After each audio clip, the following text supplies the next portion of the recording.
नमस्कार। आप सभी का मेरे YouTube चैनल अपनी कहानी पे स्वागत है। दोस्तों, आज मैं आपको सुनाऊंगी बैसाख मास का महात्म्य अध्याय 9। व्याध ने पूछा, ब्राह्मण, आपने पहले कहा था कि भगवान विष्णु की प्रीति के लिए कल्याणकारी भगवत धर्मों का और उनमें भी वैशाख मास में कर्तव्य रूप से बताए हुए नियमों का विशेष रूप से पालन करना चाहिए। वे भगवान विष्णु कैसे हैं, उनका क्या लक्षण है, उनकी सत्ता में क्या प्रमाण है तथा वे सर्वव्यापी भगवान किनके द्वारा जाने योग्य हैं। वैष्णव धर्म कैसे हैं और किससे भगवान श्री हरि अत्यधिक प्रसन्न होते हैं। महामते, मैं आपका किंकर हूँ, मुझे ये सब बातें आप बताइए। व्याध के इस प्रकार पूछने पर संक ने रोक शोक से रहित संपूर्ण जगत के स्वामी भगवान नारायण को प्रणाम किया और उसके बाद बोले कि व्याध, भगवान विष्णु का स्वरूप कैसा है ये सुनो। भगवान समस्त शक्तियों के आश्रय, संपूर्ण गुणों से निधि तथा सबके ईश्वर द्वारा बताए गए हैं। वे निर्गुण, निष्कल और अनंत है। सत, चित और आनंद यही उनका स्वरूप है। ये जो अखिल चराचर जगत है अपने अधीश्वर और आश्रय के साथ नियत रूप से जिनके वश में स्थित है, जिससे इसकी उत्पत्ति, पालन, संहार, पुनरावृत्ति तथा नियमन आदि होते हैं, प्रकाश, बंधन, मोक्ष और जीविका, इन सब की प्रवृत्ति जहाँ से होती है वे ही परमा के नाम से प्रसिद्ध विष्णु भगवान है। वे ही विद्वानों में सामान्य सर्वव्यापी परमेश्वर हैं। ज्ञानी पुरुषों में उन्हें साक्षात परब्रह्म कहा है।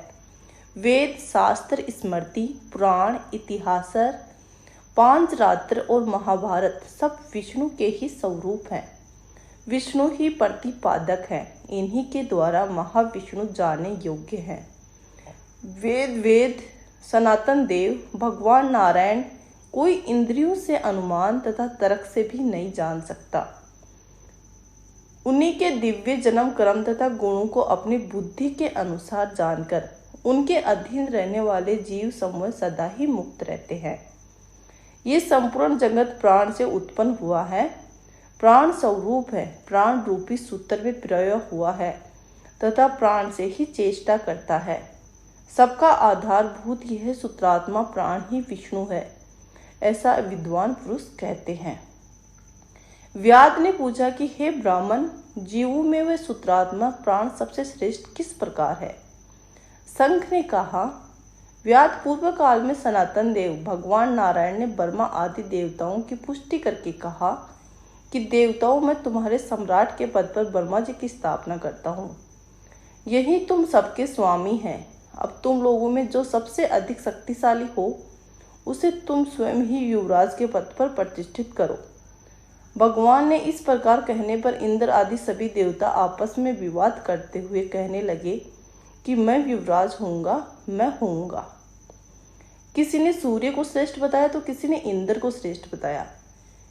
किन्हीं की दृष्टि में कामदेव ही सबसे श्रेष्ठ थे। कुछ लोग मौन ही खड़े रहे। आपस में कोई निर्णय न होता देखकर वे भगवान नारायण से पूछने गए और प्रणाम करके हाथ जोड़कर बोले कि हे माँ विष्णु, हम सब ने अच्छी तरह से विचार कर लिया, किंतु हम सब में से श्रेष्ठ कौन है ये हम निश्चय नहीं कर सके। अब आप ही कोई निर्णय लीजिए। तब भगवान विष्णु ने हंसते हुए कहा कि इस विराट ब्रह्मांड रूपी शरीर से जिसके निकल जाने पर यह गिर जाएगा और जिसके प्रवेश करने पर वह पुनः उठकर खड़ा हो जाएगा, वही देवता सबसे श्रेष्ठ है। भगवान के ऐसा कहने पर सब देवताओं ने कहा कि अच्छा, ऐसा ही हो। तब सबसे पहले देवेश्वर जयंत विराट शरीर के पैर से बाहर निकला। उसके निकलने से शरीर के लोग पंगु कहने लगे, परंतु शरीर न गिर सका। यद्यपि वह चल नहीं पाता था तो भी सुनता, पीता, बोलता, सूंघता और देखता हुआ पूर्ववत स्थिर रहा। उसके पश्चात ध्रुव देश के दक्ष प्रजापति निकलकर अलग हो गए। तब लोगों ने उसे नपुंसक कहा, किंतु उस समय भी शरीर न गिर सका। इसके बाद विराट शरीर के हाथ से सब देवताओं के राजा इंद्र बाहर निकले। उस समय भी शरीरपात नहीं हुआ। विराट पुरुष को सब लोग हस्तहीन कहने लगे। इस प्रकार नेत्रों से सूर्य निकले। तब लोगों ने उसे अंधा और काना कहा। उस समय भी शरीर का पतन नहीं हुआ।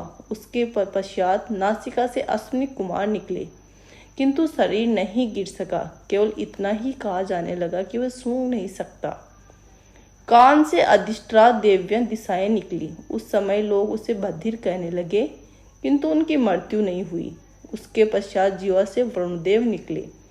तब भी लोगों ने यही कहा कि पुरुष रस का अनुभव नहीं हो सकता, किंतु देहपात नहीं हुआ। उसके पश्चात वाग इंद्रिय और स्वामी अग्निदेव निकले। उस समय उसे गूंगा कहा गया, किंतु उनका शरीर नहीं गिरा। फिर अंतःकरण के बोध स्वरूप रुद्र देवता अलग हो गए। उस दशा में लोगों ने जड़ कहा, किंतु शरीर का पात नहीं हुआ। सबके अंतर उस शरीर के प्राण में निकला। तब लोगों ने उसे मरा हुआ बतलाया। इससे देवताओं में बड़ा विस्मय हुआ।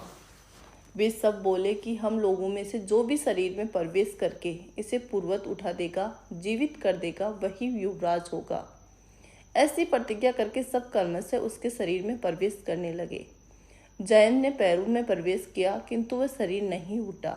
प्रजापति दक्ष ने गुरुह इंद्रियों में प्रवेश किया, फिर भी शरीर नहीं उठा। इंद्र ने हाथ में, सूर्य ने नेत्रों में, दिशाओं ने कान में और वरुण देव ने जीहा में, अश्विनी कुमार ने नासिका में और अग्नि ने वाक इंद्रिय में, रुद्र ने अंतःकरण में प्रवेश किया, किंतु वह शरीर नहीं उठा और कभी नहीं उठा। अंत में प्राण ने प्रवेश किया, तब वह शरीर उठकर खड़ा हो गया। तब देवताओं ने प्राण को ही सबसे श्रेष्ठ और निश्चित देवता बताया। बोलो विष्णु भगवान की जय। दोस्तों, अगर आपको मेरा वीडियो पसंद आया हो तो इसे लाइक, शेयर और सब्सक्राइब जरूर करें तथा आगे भी मेरे वीडियो ऐसे ही देखते रहिए। धन्यवाद।